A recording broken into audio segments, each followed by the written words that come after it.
Vous rentrez du salon de l'auto de Genève, on en parlait tout à l'heure avec Martial Liu. Tous les constructeurs français vont se lancer, paraît-il, dans les batailles des voitures mini-citadines.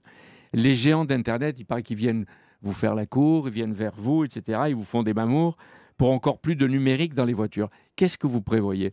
Est-ce que vous allez... de quelle façon on va voir le numérique, l'électronique encore plus dans les voitures? Quel modèle?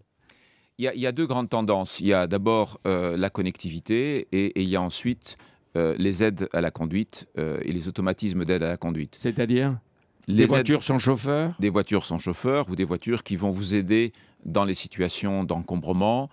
Et tout ça, ce sont des choses, des technologies qui sont en route que nous allons à notre tour maîtriser. À quel terme? De l'ordre de 5 à 10 ans, c'est dans cette période-là que les choses C'est-à-dire vont des se produire. voitures sans chauffeur et des groupes avec des pilotes. Il y a intérêt. Et vous misez, vous, sur le développement des électriques?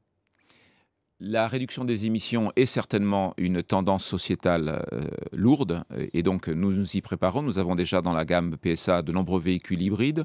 Les véhicules électriques ne sont pas exclus. Nous en vendons d'ailleurs également dans notre gamme grâce à notre partenariat avec Mitsubishi. Donc la réduction des émissions est une des tendances technologiques lourdes du groupe PSA dont l'excellence en matière de moteur diesel n'est plus à démontrer. C'est-à-dire des voitures avec pas trop d'essence et en tout cas beaucoup moins de pollution.